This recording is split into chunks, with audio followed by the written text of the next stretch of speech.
کو کہا تھا برما سے آئے سفیر مدرسے کے لیے، امام صاحب نے کہا تھا کہ مجھے مدد دلائی۔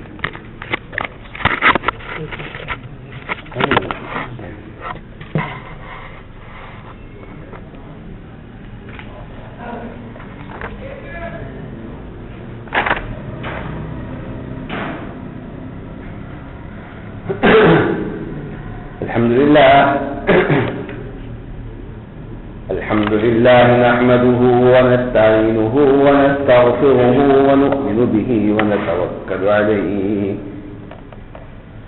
ونعوذ بالله من شرور أنفسنا ومن سيئات أعمالنا، من يهده الله فلا مضل له ومن يضلله فلا هادي له، ونشهد أن لا إله إلا الله وحده لا شريك له، ونشهد أن سيدنا وسندنا ومولانا محمدا عبده ورسوله، صلى الله تبارك وتعالى عليه وعلى آله وأصحابه وبارك وسلم تسليما كثيرا. أما بعد، فقال النبي صلى الله عليه وسلم: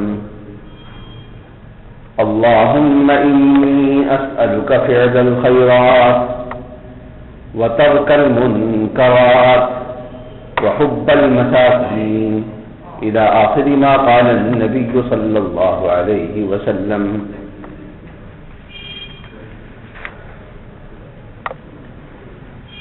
نبی کریم سرور عالم حضور اکرم صلی اللہ علیہ وسلم کی ایک حدیث مبارک کا کچھ حصہ آپ کے سامنے اس وقت تلاوت کیا ہے. اس حدیث میں یہ وہ حدیث ہے جس کا اجمالی تذکرہ اور اجمالی بات اس کے بارے میں چند جمعے پہلے میں کر چکا ہوں. خیال ہوا کہ اس حدیث کی پوری تفصیل اور پوری حدیث آپ حضرات کی خدمت میں آج پیش کر دی جائے. نبی کریم صلی اللہ علیہ وسلم سے یہ حدیث حضرت معاذ بن جبل، حضرت عبداللہ بن عباس رضی اللہ تعالی عنہما اور دیگر متعدد صحابہ نے روایت ہے. نبی کریم صلی اللہ علیہ وسلم کے زمانے کا ایک واقعہ یہ حضرات نقل کرتے ہیں کہ ایک دفعہ صبح کی نماز میں نبی کریم صلی اللہ علیہ وسلم کو تاخیر ہو گئی. ہم انتظار کرتے رہے یہاں تک کہ سورج بالکل طلوع ہونے کے قریب ہو گیا، یعنی تھوڑا سا وقت نماز کا باقی رہ گیا. تب حضور اکرم صلی اللہ علیہ وسلم تشریف لائے. آپ کی تشریف آوری کے ساتھ ہی اقامت کہی گئی، آپ نے نماز پڑھائی اور وقت کیونکہ تھوڑا باقی رہ گیا تھا، تنگ تھا وقت، اس لیے نماز میں فجر کی نماز میں بھی حضرت صلی اللہ علیہ وسلم نے اختصار سے کام لیا، مختصر نماز پڑھائی. جب نماز سے فارغ ہوئے تو نبی کریم صلی اللہ علیہ وسلم نے یہ اعلان فرمایا کہ اعلی مصافکم، کہ اپنی اپنی صفوں میں اسی طریقے سے بیٹھے رہو، جس طرح نماز کے دوران بیٹھے ہوئے تھے اسی طریقے سے بیٹھے رہو. یعنی میں تم سے کوئی گفتگو کرنا چاہتا ہوں، کوئی بات کرنا چاہتا ہوں، ابھی واپس نہیں جانا گھروں کی طرف. چنانچہ جو حضرات حضرت صلی اللہ علیہ وسلم کے پیچھے نماز پڑھنے کے لیے تشریف لائے ہوئے تھے وہ سب کے سب بیٹھ گئے. نبی کریم صلی اللہ علیہ وسلم حضرت معاذ بن جبل رضی اللہ تعالیٰ عنہ کہتے ہیں کہ ہماری طرف متوجہ ہوئے اور فرمایا کہ میں تمہیں آج بتلانا چاہتا ہوں کہ مجھے نماز کے لیے آنے میں تاخیر کیوں ہوئی۔ آج میرے ساتھ ایک اہم اور خصوصی واقعہ پیش آیا ہے، ایک بڑا ہی اہم معاملہ پیش آیا ہے۔ وہ چونکہ سب کے کام کا ہے، اس میں جو باتیں ہیں وہ سب کے کام کی ہیں، اس لیے میں وہ باتیں تمہیں بھی بتلانا چاہتا ہوں۔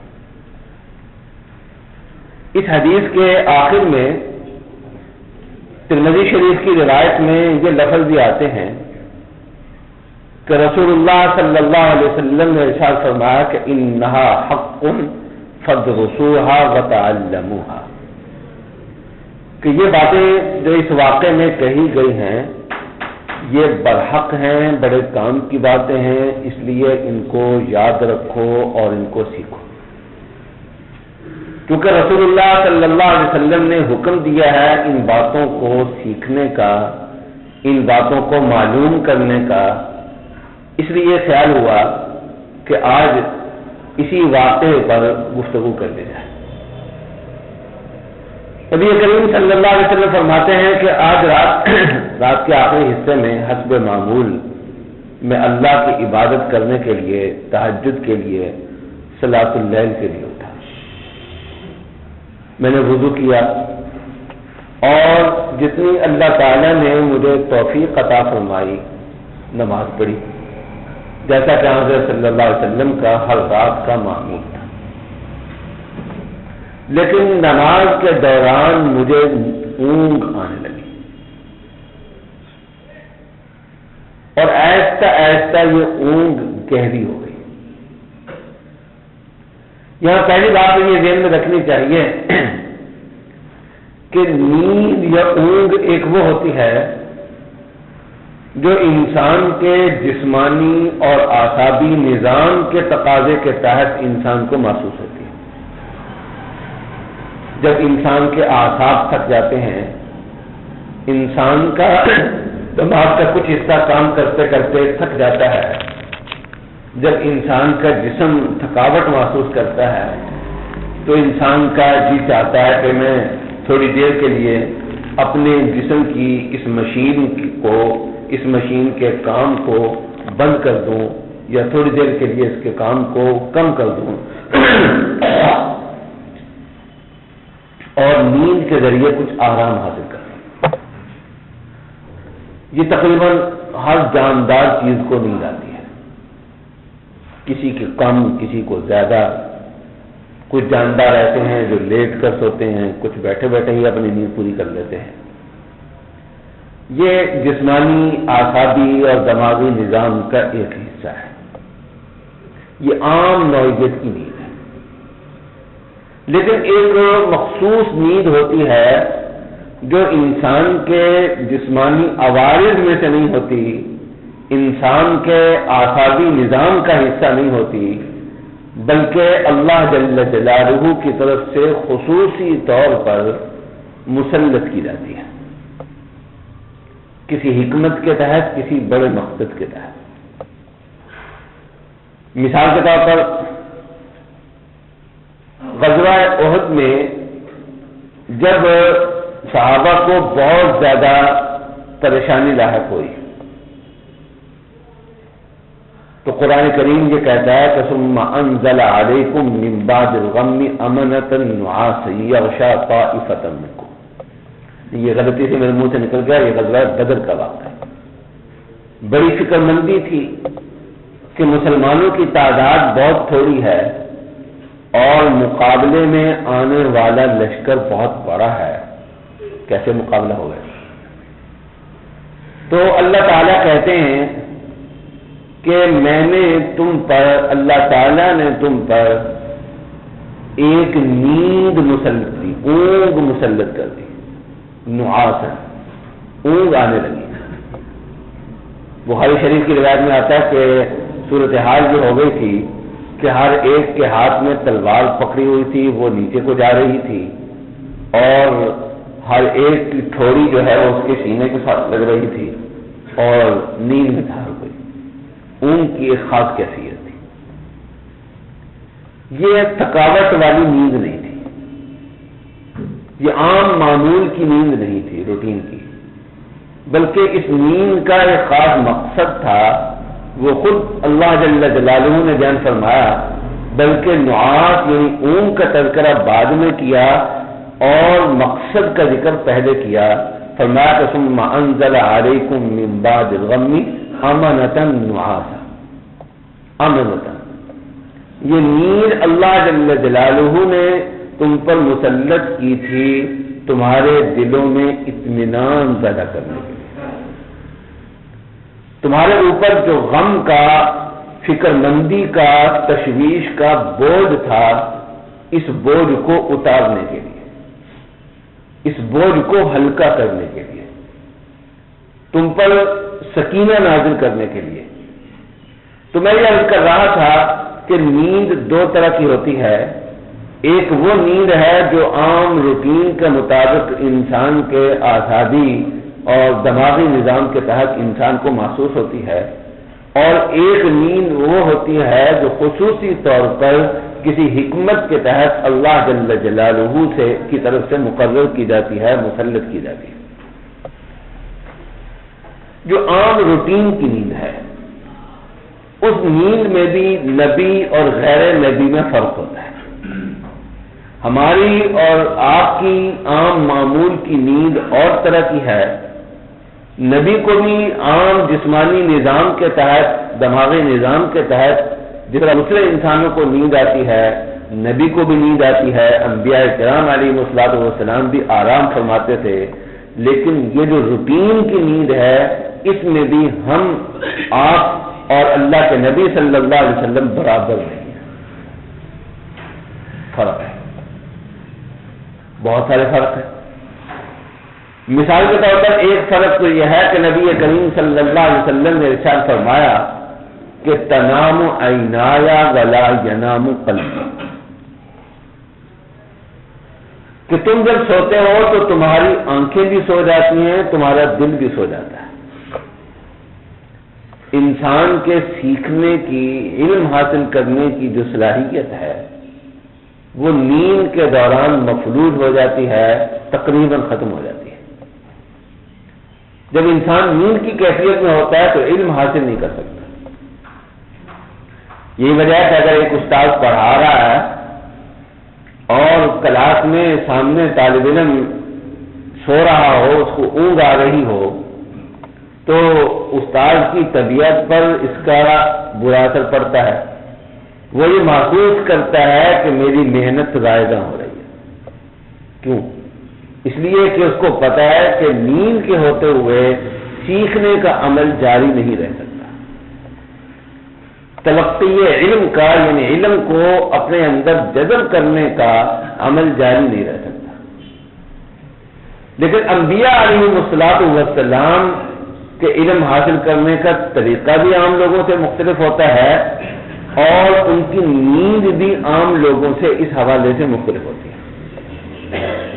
نبی جب سوتا ہے تو ظاہری طور پر تو وہ سویا ہوا ہوتا ہے، لیکن اس کا علم حاصل کرنے کا جو نظام ہوتا ہے، اور وہ علم حاصل کرتا ہے ملأ اعلیٰ سے، نبی علم حاصل کرتا ہے براہ راست اللہ جل جلالہ سے، تو علم حاصل کرنے کا جو نظام اس کا ہوتا ہے، وہ نظام اسی طریقے سے کام کر رہا ہوتا ہے جس طریقے سے جاگنے کی حالت میں کام کر رہا ہوتا ہے۔ ایک بنیادی فرق ایک عام آدمی کی نیند میں اور ایک نبی کی نیند میں یہ ہے، جس کو رسول اللہ صلی اللہ علیہ وسلم نے ان لفظوں میں بیان فرمایا کہ تنام عینایا ولا ینام قلبی، کہ میری آنکھیں تو سوتی ہیں، میرا دل نہیں سوتا۔ اسی کے نتیجے میں دوسرا فرق یہ ہے کہ میں اور آپ سو جائیں، گہری نیند آ جائے، خاص طور پر لیٹ کر سو جائیں تو وضو ٹوٹ جاتا ہے،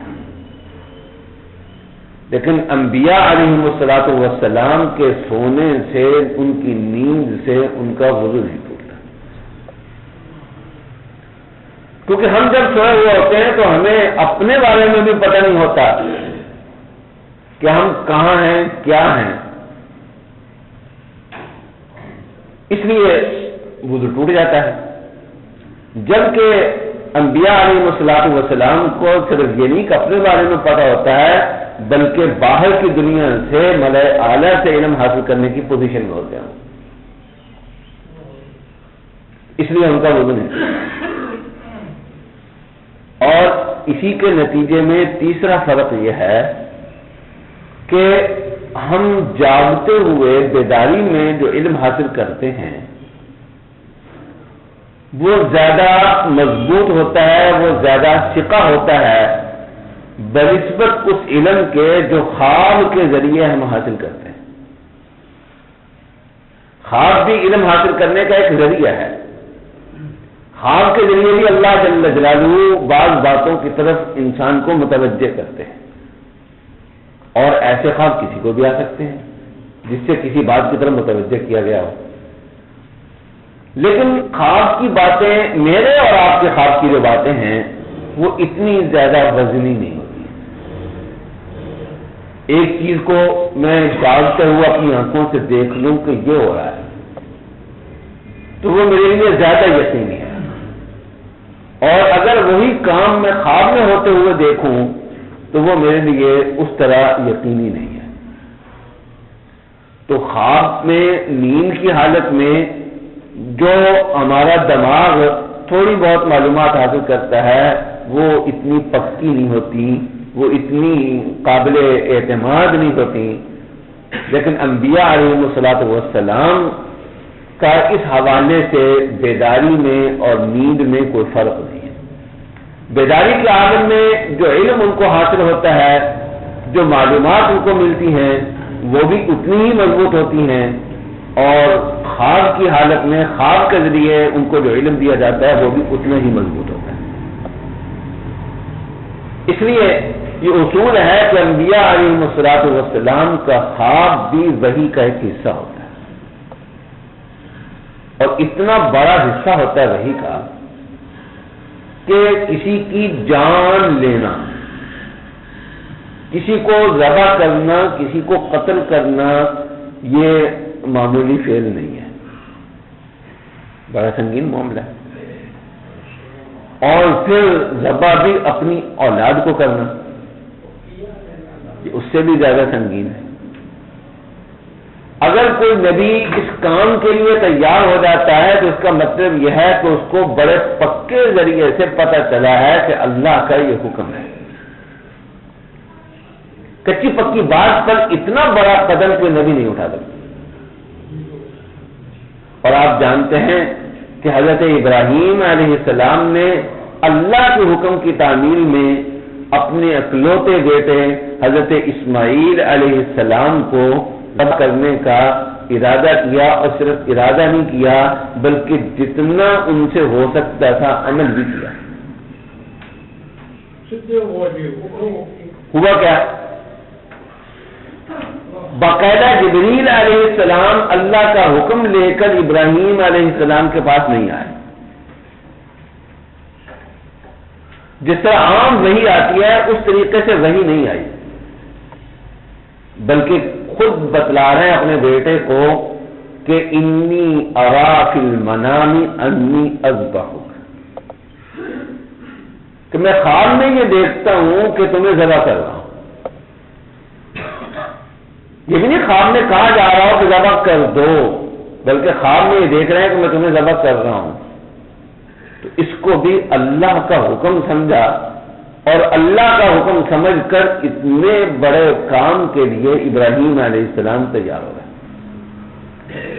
اس سے نبی کے خواب کے مقام کا تھوڑا سا اندازہ ہو سکتا ہے. تو میں یہ بتلا رہا تھا کہ روٹین میں, معمول میں, عام دماغی اعصابی نظام کے تحت انسان کو جو نیند آتی ہے وہ نیند بھی ہماری اور آپ کی اور نوعیت کی ہے, اور انبیاء علیہ الصلوۃ والسلام کی اور نوعیت کی ہے. اور یہاں جس اونگ کی, جس نیند کی بات ہو رہی ہے, یہ نیند تو عام روٹین کی نیند ہے ہی نہیں, بلکہ یہاں اللہ جل جلالہ نبی کریم صلی اللہ علیہ وسلم پر اپنی خاص تجلی نازل کرنا چاہتے ہیں, اپنی زیارت سے نوازنا چاہتے ہیں، اس مقصد کے لیے یہ اونگ حضور اکرم صلی اللہ علیہ وسلم پر ڈالی گئی ہے۔ عام روٹین کی نیند ہوتی تو وہ بھی میری اور آپ کی نیند سے مختلف تھی، لیکن یہاں یہ جو نیند ہے یہ خاص مقصد کے تحت حضور اکرم صلی اللہ علیہ وسلم پر مسلط کی گئی ہے۔ حضرت صلی اللہ علیہ وسلم سوئے نہیں ہیں، آپ کو سلایا گیا ہے۔ تو حضرت صلی اللہ علیہ وسلم فرماتے ہیں، یہ بتلا رہے ہیں کہ میں جو فجر کی نماز میں تاخیر سے پہنچا ہوں اس کی وجہ کیا ہے۔ جو معاملہ پیش آیا ہے وہ صحابہ کو بتانا چاہتے ہیں، اور یہ بھی فرما رہے ہیں آخر میں کہ یہ باتیں یاد رکھنے کی ہیں، سیکھنے سکھانے کی ہیں۔ فرماتے ہیں حضور اکرم صلی اللہ علیہ وسلم کہ میں صلاۃ اللیل میں مشغول تھا کہ نماز کے دوران ہی مجھ پر اونگ مسلط ہوئی، اور آہستہ آہستہ وہ اونگ گہری ہوتی چلی گئی۔ اس حالت میں نے اپنے رب تبارک و تعالی کو انتہائی خوبصورت صورت کے اندر دیکھا۔ اب اللہ رب العالمین کے حسن و جمال کا کیا عالم ہوگا، ظاہر ہے کہ اللہ جل جلالہ ہم سب کو جنت میں لے جائیں، جنت میں اللہ کی زیارت ہوگی تو وہاں اللہ کو پتہ چلے گا، اندازہ ہوگا تھوڑا سا، ہم دنیا کے اندر تو اندازہ بھی نہیں کر سکتے اس کا۔ بہرحال نبی کریم صلی اللہ علیہ وسلم فرماتے ہیں کہ اس حالت کے اندر اللہ جل جلالہ کی زیارت مجھے ہوئی۔ ایک مزے کی بات تو یہ کہ اللہ کی زیارت ہوئی، دوسری بات یہ کہ اللہ جل جلالہ نے مجھے میرا نام لے کر پکارا۔ یہ پیار کی بات ہے، محبت کی بات ہے۔ فقال یا محمد صلی اللہ علیہ وسلم، اے محمد۔ اللہ جل جلالہ مجھ سے ہم کلام ہوئے، مجھ سے خطاب فرمایا اللہ جل جلالہ، تو میں نے عرض کیا لبیک ربی، اے میرے رب میں حاضر ہوں، حکم فرمائیے کیا ہے۔ اللہ جل جلالہ نے ایک سوال مجھ سے کیا، اور یہ بھی تامیز کا ایک طریقہ ہوتا ہے، ماحول کو مانوس بنانے کا ایک طریقہ ہوتا ہے کہ آپ بات کسی اور سنجیدہ موضوع پر کرنا چاہتے ہیں یا کوئی بھی بات کرنا چاہتے ہیں تو بعض اوقات پہلے چھوٹی موٹی باتیں کہ کیا ہو رہا ہے آج کل جی، کیسے حالات چل رہے ہیں، کیا ہو رہا ہے، اس طریقے سے۔ تو اللہ جل جلالہ نے کہا کہ ملأ اعلیٰ کے لوگ، یعنی فرشتے یا جو بھی اللہ مخلوق اللہ کی مراد ہوگی، ملأ اعلیٰ کے لوگ کسی چیز کے حاصل کرنے کے لیے لپک رہے ہیں، جھگڑ رہے ہیں، ایک دوسرے سے آگے بڑھنے کی کوشش کر رہے ہیں، یہ کیا معاملہ ہے، کیا ہو رہا ہے؟ یہ حضور اکرم صلی اللہ علیہ وسلم سے اللہ جل جلالہ نے سوال کیا۔ سوال برائے سوال نہیں تھا، اس لیے کہ اللہ جل جلالہ تو خود جانتے ہیں سب کچھ۔ یہ تانیث کے لیے ہے اور اگلی بات کی تمہید ہے۔ 3 دفعہ اللہ نے یہ سوال کیا، حضور اکرم صلی اللہ علیہ وسلم فرماتے ہیں کہ تینوں دفعہ میں نے کہا لا ادری، مجھے نہیں پتا۔ ایک دفعہ اللہ نے پوچھا، میں نے جواب میں یہی بات کہی۔ دوسری دفعہ اللہ نے پوچھا، میں نے جواب میں یہی بات کہی۔ تیسری دفعہ پوچھا، میں نے جواب میں یہی بات کہی۔ یہ لا ادری جو حضور اکرم صلی اللہ علیہ وسلم سے کہلوایا جا رہا ہے، یہ در حقیقت آپ کی لا علمی ظاہر کرنے کے لیے نہیں ہے، بلکہ غار حرا میں پہلی وحی میں جو بات کہی تھی کہ علم الانسان ما لم یعلم، اور اللہ جل جلالہ نے نبی کریم صلی اللہ علیہ وسلم پر اپنا فضل عظیم بیان کرتے ہوئے قرآن کریم میں کہا کہ وَعَلَّمَكَ مَا لَمْ تَكُنْ تَعْلَمُ، کہ انسان جس چیز کو نہیں جانتا اللہ انسان کو وہ بھی سکھاتے ہیں. جس کا مطلب یہ ہے کہ علم ایک ایسی چیز ہے انسان کے حوالے سے جو مسلسل ترقی پذیر رہتی ہے، یہ کسی بھی جگہ پر رکتی نہیں ہے. علم اللہ کے نبی صلی اللہ علیہ وسلم کا علم، میں اور آپ اور دنیا کے عام انسان تو کیا چیز ہیں، تمام انبیاء علیہم الصلوۃ والسلام کا علم اگر اکٹھا کر لیا جائے تو نبی کریم صلی اللہ علیہ وسلم کے علم کے چھوٹے سے حصے کے برابر نہیں ہو سکتا. اتنا بے انتہا علم عطا فرمایا. لیکن اس کے باوجود اللہ کا حکم ہے حضور اکرم صلی اللہ علیہ وسلم کو کہ اے نبی جی آپ یہ دعا کیا کریں کہ ربی زدنی علما، کہ اے میرے رب میرے علم میں اضافہ فرما دیجیے. اتنا مل گیا ابھی سیر نہیں ہوئے، اتنا علم مل گیا ابھی تسلی نہیں ہوئی. نہیں، علم ایسی چیز نہیں ہے کہ کسی جگہ جا کر رک جائیں اور کہیں کہ اتنا کافی ہے مجھے مزید کی ضرورت نہیں. تو در حقیقت انسانی علم اللہ کی طرف سے عطا کردہ علم، اس کی جو ترقی پذیری ہے، مسلسل اس میں بڑھاوا جو ہوتا رہتا ہے، یہ اس کی طرف اشارہ کرنے کے لیے نبی کریم صلی اللہ علیہ وسلم سے یہ سوال کیا گیا اور حضرت صلی اللہ علیہ وسلم کی زبان مبارک سے یہ جواب کہلوایا گیا. خیر، نبی کریم صلی اللہ علیہ وسلم فرماتے ہیں کہ اللہ جل جلالہ نے اپنا دست مبارک میری پشت پر میرے دو کندھوں کے درمیان رکھا. یہ پیار کا ایک انداز ہے اللہ کی طرف. پھر کیا ہوا؟ اللہ جانتے ہیں، اللہ کے حبیب صلی اللہ علیہ وسلم جانتے ہیں کہ کیا ہوا، لیکن دو باتیں نبی کریم صلی اللہ علیہ وسلم یہاں ذکر فرما رہے ہیں. پہلی بات یہ کہ اللہ جل جلالہ کی اس عنایت کی برکت سے، اس عنایت کی وجہ سے مجھے اپنے سینے کے اندر خاص قسم کی ٹھنڈک محسوس ہوئی. گویا یہ اللہ کی جلال کی تجلی نہیں ہے، جمال کی تجلی ہے. یہ اللہ کے غضب کی تجلی نہیں ہے، اللہ کی رحمت کی تجلی ہے. اور دوسری بات حضور اکرم صلی اللہ علیہ وسلم فرماتے ہیں کہ اس کا نتیجہ یہ ہوا کہ اب تک تو میں کہہ رہا تھا کہ لا ادری، جو مجھ سے پوچھا جا رہا ہے اس کے جواب میں کہہ رہا ہوں لا ادری، لیکن اب یہ ہوا کہ فتجلی لی کل شیء وعرفت،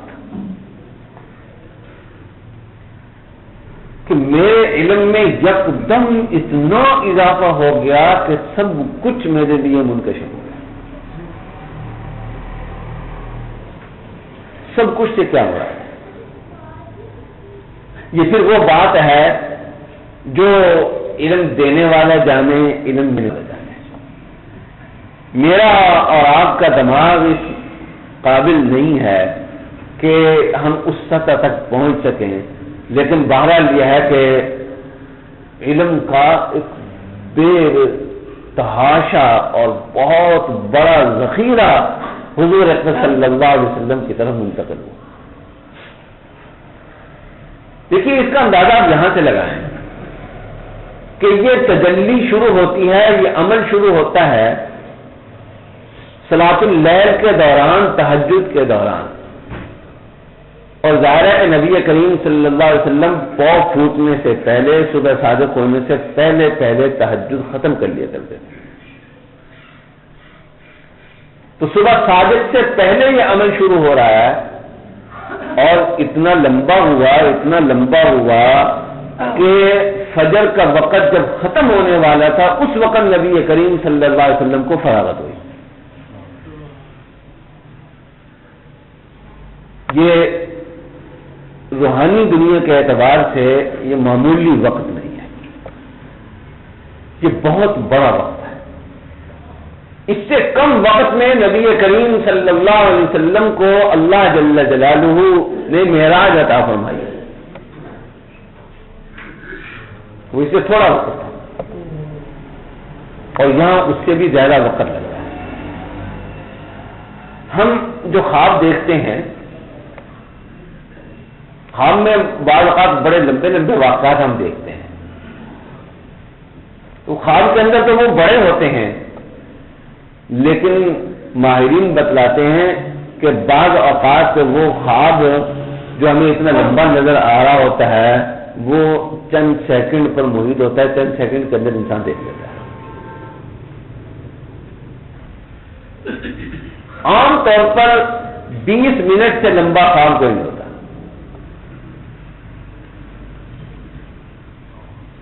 اور یہاں معاملہ اللہ جل جلالہ کی طرف سے نبی کریم صلی اللہ علیہ وسلم کو علم عطا کرنے کا، اور علم بھی جبریل کے واسطے سے نہیں بلکہ براہ راست اللہ کی طرف سے. اللہ نے اپنا دست مبارک وہ کیسے ہے، اس کی کیفیت کیا ہے، یہ اللہ جانتے ہیں، ہم اس میں بحث نہیں کر سکتے. اللہ نے اپنا دست مبارک نبی کریم صلی اللہ علیہ وسلم کی پشت مبارک پر رکھا ہوا ہے اور علم کا انتقال ہو رہا ہے. آپ جانتے ہیں اب کمپیوٹر کی دنیا نے ہمیں بتلایا ہے کہ ڈیٹا ٹرانسفر ہوتا ہے ایک جگہ سے دوسری جگہ. جب شروع میں یہ انٹرنیٹ وغیرہ آیا تھا، وہ کارڈ ہوتے تھے سبسکرائب کر کے اس کے ذریعے وہ نیٹ سے منسلک ہوتے تھے، بہت ہلکی سپیڈ ہوتی تھی. اگر کوئی چیز ڈاؤن لوڈ کرنی ہوتی تھی تو اس کی وہ چند KB پر سیکنڈ اس کا ٹرانسفر ریٹ ہوتا تھا. بڑھتا جا رہا ہے. اور آج کے عام جو انٹرنیٹ کی سہولتیں ہیں اس میں بھی آج سے 10-15 سال پہلے کے مقابلے میں ڈیٹا ٹرانسفر سپیڈ جو ہے وہ بہت تیز ہوتی ہے. یہ تو عام میرے اور آپ کے جو کمپیوٹر ہیں ان کی بات ہے. اور جو بہت ہائی ٹیکنیک قسم کے کمپیوٹر ہوتے ہوں گے ان کا ڈیٹا ٹرانسفر ریٹ کیا ہوتا ہوگا؟ 1 سیکنڈ میں پتہ نہیں کتنے GB یا کتنے ٹیرا بائٹ ٹرانسفر ہو جاتا ہوگا. اتنا علم ٹرانسفر چند سیکنڈ میں، 1 سیکنڈ میں. اور یہ ابھی پتہ نہیں کہ یہ ٹیکنالوجی کتنی مزید تیز رفتار ہوگی. یہ علم کے منتقل ہونے کی، ڈیٹا ٹرانسفر ہونے کی وہ سپیڈ ہے جو انسان کی ایجاد ہے. تو اللہ کی طرف سے بہرحال. اور پھر آپ جانتے ہیں کہ کنیکٹیوٹی کی نوعیت جو ہوتی ہے اس سے بھی بڑا فرق پڑتا ہے. یہ سسٹم نہیں ہے کہ اللہ کی طرف سے جو ہے وہ بھیجا جا رہا ہے علم، بلکہ اللہ کا دست مبارک نبی کریم صلی اللہ علیہ وسلم پر ہے. تو اس میں ڈیٹا ٹرانسفر ریٹ کیا ہوگا، اس کی سپیڈ کیا ہوگی، ہم تو اس کا تصور بھی نہیں کر سکتے. بلکہ میں تو یہ سمجھتا ہوں کہ تصور کرنے کا ارادہ بھی نہیں کر سکتے. کہ ارادے کریں گے وہ تصور کرنے کی کوشش کریں، وہ بھی نہیں کر سکتے. وہ اتنی دور کی بات ہے. تو وہاں تو چند سیکنڈ میں پتہ نہیں کتنا بڑا علم منتقل ہو سکتا تھا، لیکن یہاں اتنا طویل وقت لگا ہے. صبح صادق سے پہلے ہی عمل شروع ہوا اور فجر کی نماز کا وقت ختم ہونے کے قریب ہے. اس وقت یہ اس کا مطلب یہ کہ تقریباً 1 گھنٹے کے لگ بھگ کا یہ معاملہ ہوگا، پونے گھنٹے کا کم از کم بنتا ہے. تمہارا حضور صلی اللہ علیہ وسلم فرماتے ہیں کہ فتجلی لی کل شیء وعرف، مجھے ہر چیز کا پتہ چل گیا. وہ کس چیز کا پتہ چلا، اس کا دائرہ کیا ہے، اس کی حدود کیا ہے، اس کا ہم تعین نہیں کر سکتے. یہ علم دینے والا جانتا ہے، علم لینے والا جانتا ہے. لیکن بہرحال اتنا اندازہ ہمیں تھوڑا سا ہو سکتا ہے کہ بے تحاشا علم حضور اکرم صلی اللہ علیہ وسلم کو اس موقع پر اللہ جل جلالہ کی طرف سے عطا کیا گیا. ان میں سے 2-3 باتیں حضور اکرم صلی اللہ علیہ وسلم نے صحابہ کے سامنے ذکر کی، اور وہ باتیں وہ ہیں جو ہماری عملی زندگی سے تعلق رکھتی ہیں. میں صرف ان باتوں کا عنوان آپ کے سامنے ذکر کرتا ہوں، باقی باتیں انشاءاللہ اگلے جمعے عرض کرنے کی کوشش کروں گا. ایک تو سوال یہ تھا کہ فیما یختصم الملأ الاعلی، اعلیٰ کی جو مخلوق ہے، فرشتے ہیں، وہ کن چیزوں کو حاصل کرنے کے لیے لپک رہے ہیں. اتنی قیمتی چیزیں آخر کیا ہے کہ فرشتے انہیں لینے کے لیے آگے بڑھ رہے ہیں. تو حضور اکرم صلی اللہ علیہ وسلم نے اب اس عمل کے بعد فرمایا کہ فی الدرجات، ان اعمال میں یہ سبقت لینے کی کوشش کر رہے ہیں جن سے درجے بلند ہوتے ہیں انسان کے. اللہ نے پوچھا اور کیا؟ تو حضور اکرم صلی اللہ علیہ وسلم نے فرمایا کہ فی الکفارات، ان اعمال میں جو انسان کے گناہوں کا کفارہ بن جاتے ہیں. اور جب یہ سارا معاملہ ختم ہونے لگا تو آخر میں اللہ جل جلالہ نے حضور اکرم صلی اللہ علیہ وسلم سے فرمایا کہ سل، اب ملاقات ختم ہو رہی ہے، کچھ مانگنا ہے تو مانگو. حضور اکرم صلی اللہ علیہ وسلم نے اس موقع پر ایک دعا فرمائی. یہ 3 باتیں ہیں، کفارات کیا ہیں، درجات کیا ہیں، اور حضور اکرم صلی اللہ علیہ وسلم نے اس موقع پر جو دعا فرمائی ہے وہ دعا کیا ہے. یہ تینوں چیزیں وہ ہیں جو میری اور آپ کی عملی زندگی سے تعلق رکھتی ہیں، اور ان کے بارے میں حضور اکرم صلی اللہ علیہ وسلم نے آخر فرمایا کہ انہا حق فادرسوها ثم تعلموها. تو انشاءاللہ آئندہ جمعے یا زندگی رہی تو اس کے بارے میں عرض کریں گے. اللہ تعالیٰ عمل کرنے کی توفیق عطا فرمائے.